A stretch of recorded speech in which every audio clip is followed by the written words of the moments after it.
عالصحة والجمال كلنا متجمعين، ده كلام حقيقي مش في الخيال، لو حتى تسألنا 100 سؤال عالصحة والجمال.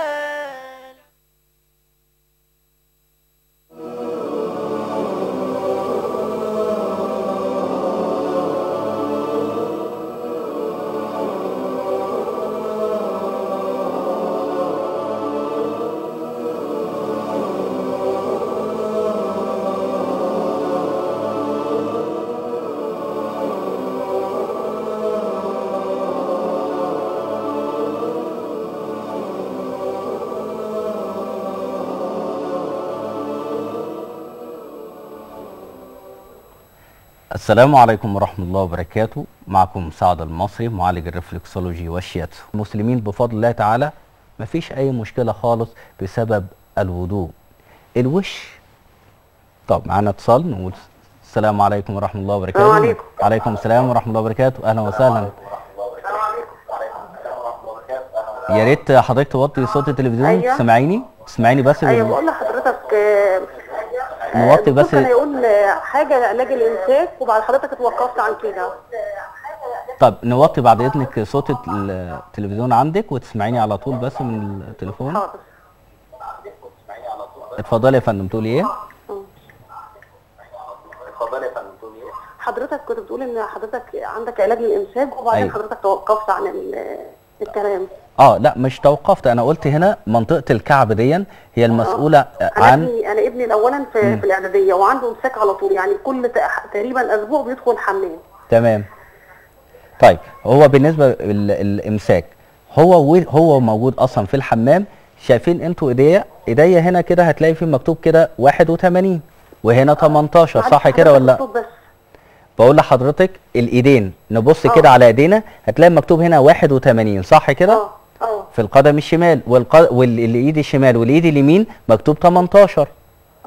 الخط اللي في النص بقى الخط اللي في النص دون وهو اثناء قاعد في الحمام يعمل عمليه تسنيك كده تدليك كده هون بالطريقه دي.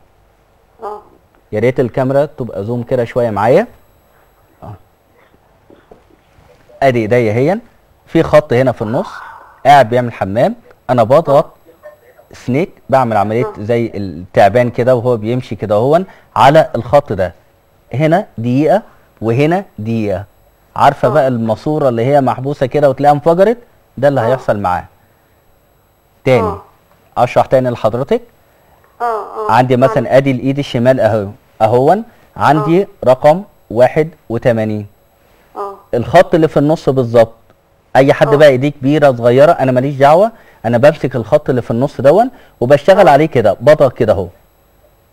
بضغط عليها بالطريقه دي. طبعا هو اللي بيضغط عليها وهو اثناء في الحمام هتلاقي حصل عمليه انبساط لعضله اللي هي الفتحه الشرجيه وبتلاقي الامساك دون بينتهي منه ان شاء الله. بس يفضل بقى شغال على النقاط دي لغايه ما الامساك بتاعه يروح ويحاول ان هو يشرب ميه كتير. يشرب ميه كتير لان الميه دي بتساعد على طرد الفضلات للجسم والسموم اللي خاصه بالجسم. تمام؟ ماشي يا دكتور. اي سؤال تاني؟ لا حضرتك انا ممكن اتصل بحضرتك، يعني حضرتك لك رقم معين غير ان رقم شاء الله في الكنترول باذن الله يا فندم. خد الرقم بتاعي وانا تحت امرك في اي وقت، وكل سنه وحضرتك طيبه. طيب نرجع تاني للموضوع بتاعنا. احنا مثلا نمسك موضوع الكعب. طبعا انا مش عايز احرق الموضوع كله في حلقه واحده، لكن تعالوا نمسك مثلا موضوع الكعب ده. احنا عندنا القدم الاول فيها حوالي 7200 وتر نهايات الاطراف العصبيه اللي متصله باعضاء جسم الانسان. الكعب ده موضوع كبير جدا. ازاي موضوع كبير قوي؟ حتى احنا في تراثنا الشعبي الواحد اذا راح يتقدم لواحده ولا حاجه تلاقي الناس اللي اهل الخبره بقى كنت بتكلم كده مع زوجه وزوجته يعني جوزها موجود، فبقول له اول حاجه الواحد يبص عليها في المراه، فبيقول لي طبعا رجليها. راحت زوجته بصت له كده يعني الحمد لله بس ربنا سلم يعني. فايه موضوع الكعب ده؟ انا ليه ببص على الكعب؟ يعني سيدنا النبي صلى الله عليه وسلم قال ايه؟ اذا عجبت